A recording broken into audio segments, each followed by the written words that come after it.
दोस्तों नमस्कार, मैं हूं दीपक और आप देख रहे हैं योर ऑनलाइन पार्टनर। अगर आप कर रहे हैं किसी भी टीईटी एग्जाम की तैयारी तो आप मुझे इंडिया के लार्जेस्ट लर्निंग प्लेटफॉर्म अनअकैडमी पर भी फॉलो कर सकते हैं। वीडियो के डिस्क्रिप्शन में आपको लिंक दिया हुआ है। अनअकैडमी लर्निंग ऐप को आप अपने ऐप स्टोर या प्ले स्टोर से जरूर डाउनलोड कर लीजिए। दोस्तों यहाँ पर हम लोग जो शिक्षक एनआईएस से डीएलएड कर रहे हैं उनके लिए क्लासेस चूंकि चल रही है और अनअकैडमी पे शॉर्ट नोट्स भी आ रहे हैं, तो यहाँ पर जो हम विस्तार से देख रहे हैं दोस्तों, इस सीरीज में यहाँ पर आपका जो यूनिट 4 है कोर्स 508 का, उसका यहाँ पर हम लोग वीडियो देख रहे हैं। इससे पहले हमने एक वीडियो यूनिट 4 पर डाली है और ये हमारा अगला वीडियो है यूनिट 4 पर। उससे पहले अलग अलग यूनिट्स भी आपको यहाँ पर लगातार दिए गए हैं। प्लेलिस्ट का लिंक भी वीडियो के डिस्क्रिप्शन में है ताकि आप जाके एक लाइन से सारा वीडियोस देख पाएं। तो यहाँ पर बेसिकली हम लोग कला शिक्षा की योजना और संगठन के रूप में देख रहे हैं और इससे पहले हमने बहुत सारे तथ्यों को देखा।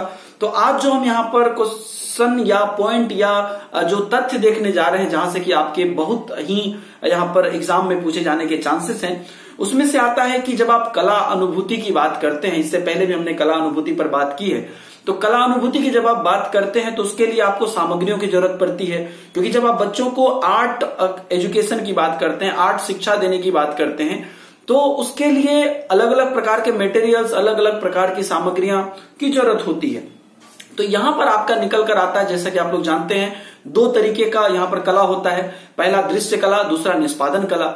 तो दृश्य कला की जब हम बात करते हैं तो दृश्य कला में रुचि और उत्साह बनाने के लिए सामग्री और उपकरण एक नियमित और पर्याप्त आपूर्ति है। अब मान लीजिए कि आप बच्चों को कोई एक्टिविटी करवा रहे हैं, चित्रकला ही करवा रहे हैं, लेकिन सब मटेरियल है नहीं, तो चित्रकला में कहां से मजा आएगा। अगर थोड़ा सा मान लीजिए बच्चे काम करते हैं, उसके बाद फिर वो देखते हैं कि कुछ मटेरियल नहीं है या किसी कारणवश काम रुक जाता है, तो वो जो मजा होता है वो पूरा किरकिरा हो जाता है। इसलिए दृश्य कला में की अगर हम बात करें तो सामग्री काफी महत्वपूर्ण है। आपको सारी सामग्री जो भी आप दृश्य कला करवा रहे हैं वो उपलब्ध होने चाहिए यहाँ पर।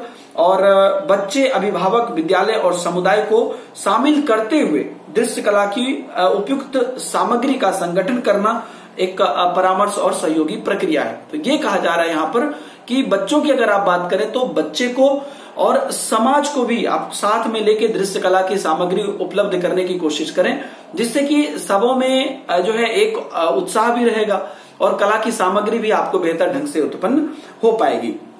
तो अगर हम यहाँ पर सामग्री की बात करते हैं तो दो स्तर की मानी जाती है। पहला होता है शिक्षक या विद्यालय द्वारा प्रदत्त, तो ये सामग्री आप प्रदत्त करेंगे। तो चूंकि यहाँ पर सरकार के द्वारा अलग अलग प्रकार की सेवाएं दी जाती है तो उसके द्वारा ये सामग्री आएगा। दूसरा आता है बच्चे या समुदाय द्वारा प्रदत्त। इससे पहले भी हमने लेसन में देखा कि बच्चे को हमें सामान लाने के लिए रिक्वेस्ट करना चाहिए, फोर्स नहीं करना चाहिए। तो ये जो दूसरी कैटेगरी का सामग्री है जो बच्चों के द्वारा आता है। तो सामग्री का अगर आपको पूछा जाता है ये कितने स्तरों का होता है, तो ये 2 स्तरों का होता है। एक तो विद्यालय के द्वारा, दूसरा समाज के द्वारा। विद्यालय मतलब शिक्षक, समाज मतलब समाज और बच्चे, ये हो गया। तो अब यहां पर आपको आता है दोस्तों कि समाज को आप कहां कहां से संगठित कर सकते हैं, उसमें थोड़ा विस्तार से आपको दिया गया है। तो सबसे पहला यहां पर बच्चे आते हैं। जो बच्चे और समाज की हम बात करते हैं उसमें सबसे पहले बच्चे आते हैं। तो कला गतिविधि की योजना करते समय शिक्षक विद्यार्थियों को उनके पड़ोस से सामग्री संचित करने के लिए शामिल कर सकता है। तो बच्चों के आसपास जो सामग्री है वो आप बच्चों को कह सकते हैं कि वो वहां से जुड़ा के लाएं। आप बच्चों को खरीदने के लिए फोर्स कभी ना करें। दूसरा आता है अभिभावक से।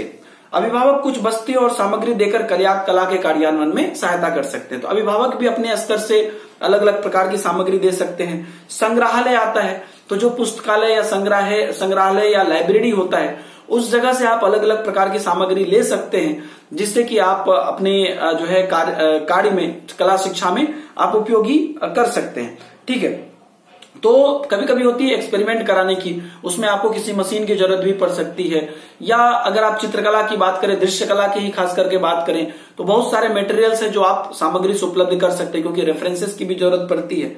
इसके बाद आता है समुदाय। समुदाय की जब हम बात करते हैं दोस्तों, तो समुदाय में आपका अलग अलग प्रकार की चीजें हैं, क्योंकि सामुदायिक बल अगर आप बात करें तो बहुत ही बड़ा होता है।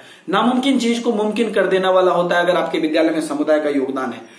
तो विभिन्न कला के पारंपरिक अधिगम के लिए विभिन्न समुदाय की कला और विद्यालय की कला के बीच एक संबंध बनाया जाना चाहिए। पेंटर, कुम्हार, संगीतात्मक, वाद्य निर्माता या जुला शिल्पकार, टोकरी निर्माता, इत्यादि लोगों से आप जो है यहाँ पर मदद ले सकते हैं। अब आप सोचिए कि विद्यालय में आपको किसी चीज की जरूरत है, उसके लिए आप एक्सपर्ट समुदाय से ले रहे हैं और वो वहां पर आके मदद कर रहे हैं, बता रहे हैं, तो कितना अच्छा होगा कि बच्चे आसानी से उसे सीख पाएंगे। इसके अलावा टेलीविजन और रेडियो पर भी आप इस मदद ले सकते हैं। अलग अलग प्रकार के कार्यक्रम टेलीविजन रेडियो पर आते हैं जहां से कि इंफॉर्मेशन मिलती है। इसके बाद आता है दोस्तों कि स्थान का किस प्रकार से आपको सोचना चाहिए, स्थान के बारे में, जगह के बारे में, जब आप दृश्य कला की या निष्पादन कला की भी बात करते हैं। तो स्थान आपको काफी बेहतर ढंग से चुनना चाहिए, जितना संभव हो सके आरामदेह स्थान चुने ताकि बच्चे आराम होकर काम कर सके। क्योंकि क्या होता है, इंसान की साइकोलॉजी होती है कि आपको कितना भी ज्यादा यहाँ पर सब कुछ मिल जाए, लेकिन अगर आप उस जगह पे कंफर्टेबल नहीं है तो आप जो है आप ढंग से काम नहीं कर पाएंगे। किसी भी चीज में ले लीजिए, आप मान लीजिए कहीं पर जाते हैं, आपको कितना भी बड़ा बेड, कितना भी बड़ा गद्दा, कितना भी बड़ा आलीशान दे दे, लेकिन अगर आप वहां पर सोने में कंफर्टेबल नहीं है तो आप वहां पर नहीं सो पाएंगे। तो यही चीजें कला में भी होती है बच्चों के साथ। इसी के साथ दृश्य कला के बाद हम निष्पादन कला भी अगर बात करते हैं तो निष्पादन कला के लिए अलग अलग प्रकार के प्रावधान हैं, क्योंकि निष्पादन कला में काम को किया जाता है। तो उसके लिए अगर आप देखिए तो बच्चे फूल, पत्ती और पंखों का प्रयोग करके आभूषण बना सकते हैं। ईयर रिंग बनाने के लिए छोटी चूड़ियां प्रयुक्त की जा सकती है। तो ये अलग अलग प्रकार की सामग्री है जिससे बच्चे निष्पादन कला का निर्माण कर सकते हैं। आप एक प्रैक्टिकली कुछ न कुछ बना सकते हैं। अब देखिए, चम्मच, पत्थर, बर्तन, केन या अन्य वस्तुओं का प्रयोग करके भी बच्चा जो है वाद्य यंत्र बजाने में प्रोत्साहित आप करा सकते हैं। क्योंकि आप जानते हैं कि घर में कभी कभी प्रोग्राम होता है, मतलब आपस में, तो लोग बर्तन में भी जो है ढोलक बजाने लगते हैं। तो अलग अलग प्रकार की चीजें हैं जिसका उपयोग आप कर सकते हैं। सबसे ज्यादा जरूरत यहाँ पर क्या है, आपके सृजनात्मक माइंड की और आपकी इमेजिनेशन की। तो ये आप में भी चाहिए और बच्चों में भी चाहिए। हो सकता है कि बच्चों में सृजनात्मकता का यहाँ पर अगर आप देखिए तो थोड़ा सा उतना ज्यादा एक्टिव ना हो बहुत इनिशियली में, लेकिन इमेजिनेशन आपको बच्चों में बढ़ाना पड़ेगा ताकि बच्चे भी उसमें इन्वॉल्व हो सकें।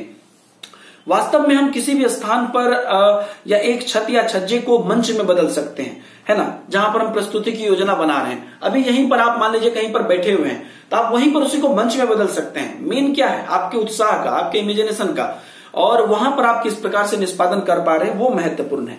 तो ये कहा जा रहा है कि निष्पादन कला के लिए आपको कुछ कुछ चीजें ध्यान में रखनी पड़ेगी। जैसे कक्षा कक्ष की अगर आप बात करते हैं तो वहां पर आपको एक पावर पॉइंट कक्षा कक्ष में जरूर होना चाहिए। विद्यालय में अगर बात करें तो बैठने की जगह होनी चाहिए, सीढ़ियां या खंभों वाला बरामदा इत्यादि अलग अलग तरीके से आप चीजों का उपयोग कर सकते हैं। कहीं कोई बरामदा है उसको आपने स्टेज बना दिया।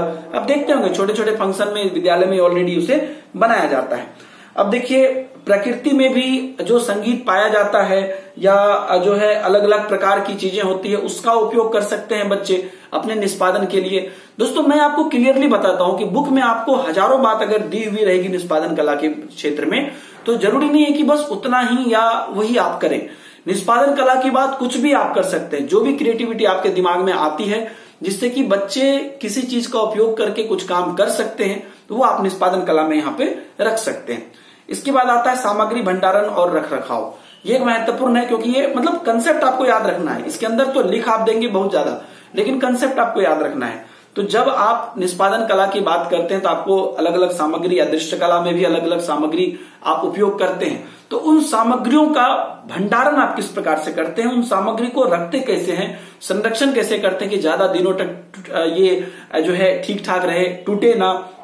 तो इस प्रकार का आपको प्रभावी माहौल बनाना पड़ेगा कि सारी सामग्रियां ठीक ढंग से देखभाल हो और जो अलग अलग प्रकार की चीजें हैं उसे प्रॉपर स्थान पर रखा जाए। किस चीज को कहां पर रखना है ये आपको डिसाइड करना है और उस हिसाब से चीजों को आप रखिए। तो कला की सामग्री का रखरखाव भी बहुत महत्वपूर्ण है।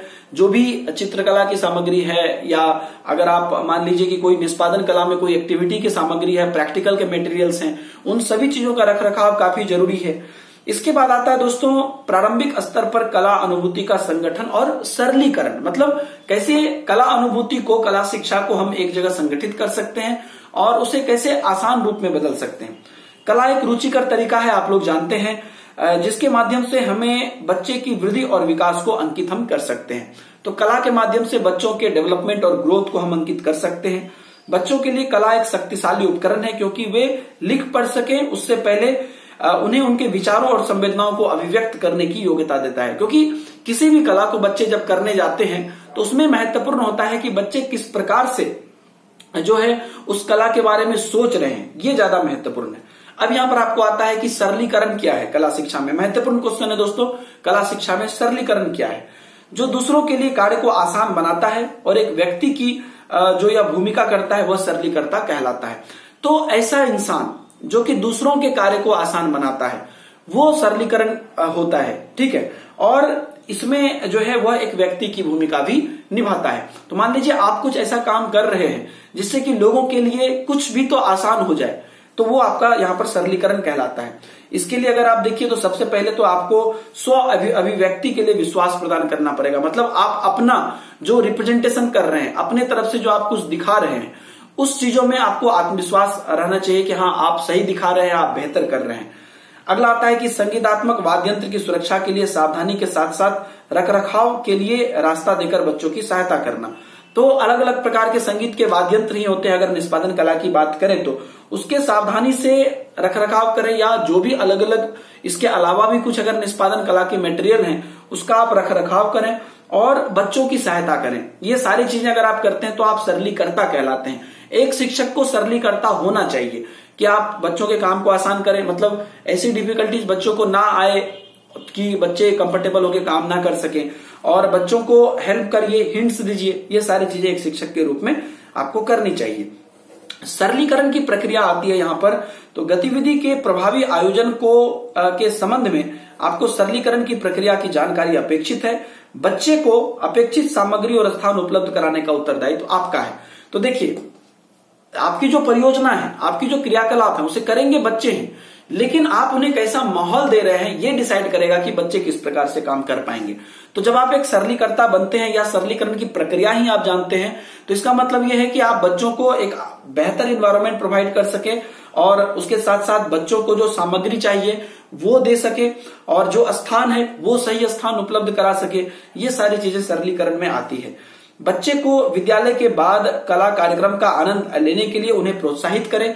जो छुट्टी के दिन होते हैं, सैटरडे संडे का दिन होता है, उसमें जो है बच्चे को प्रोत्साहित करें कि अलग अलग प्रकार के नृत्य या गीत या रंगमंच प्रोग्राम होता है, उन जगहों पर जाए, वहां से कुछ सीखें और वहां से अलग अलग प्रकार के कंसेप्ट बच्चे दिमाग में लेकर आए। तो ये एक सरलीकर्ता की भूमिका होती है और मुझे उम्मीद है कि आप शिक्षक जो भी हैं एक सरलीकर्ता के रूप में बहुत ही बेहतर रूप से अपने विद्यालय में काम कर रहे होंगे। सीधा मतलब है कि बच्चों को आप सारे काम को आसान बनाइए, मतलब बच्चों को आप चीटिंग मत कराइए। ये सरलीकर्ता का काम नहीं हुआ। सरलीकर्ता का काम हुआ, सरलीकरण की प्रक्रिया हुई कि आप बच्चों के काम को, आप मान लीजिए आप बच्चे से एग्जाम ले रहे हैं तो उनको बेंच डेस्क, बैठने की अच्छी व्यवस्था दीजिए, लाइट की अच्छी व्यवस्था दीजिए, ज्यादा गर्मी ज्यादा ठंडा ना लगे ऐसा इंतजाम करिए, और कलम कॉपी हर एक चीज बच्चों के पास होनी चाहिए। साथ ही साथ उनको अपना एग्जाम देने के लिए जो जो चीजें, अपनी वातावरण है अपना, वहां का ज्यादा हल्ला नहीं होना चाहिए, स्थान सही होना चाहिए। तो इस प्रकार से आपको सरलीकर्ता बनना है और बच्चों के लिए काम को आसान बनाना है। तो यहां पर दोस्तों हमारा कला शिक्षा की योजना और संगठन नामक यूनिट 4 कंप्लीट होता है। इसके बाद हमारा आगे का हम यूनिट देखेंगे। बहुत बहुत धन्यवाद आपको इस वीडियो को देखने के लिए। अगर आपको हमारा वीडियो पसंद आता है तो वीडियो को लाइक कर दीजिए, कमेंट करिए, शेयर करिए। कोर्स को आप यहाँ पर अनअकैडमी पे जो शॉर्ट नोट्स आता है उसको इनरोल करना मत भूलिएगा, अनअकैडमी पे फॉलो करना मत भूलिएगा, और योर ऑनलाइन पार्टनर को आपने अभी तक सब्सक्राइब नहीं किया तो सब्सक्राइब कर लीजिए। मिलते हैं नए वीडियो में, तब तक के लिए दीजिए इजाजत। बाय बाय, जय हिंद।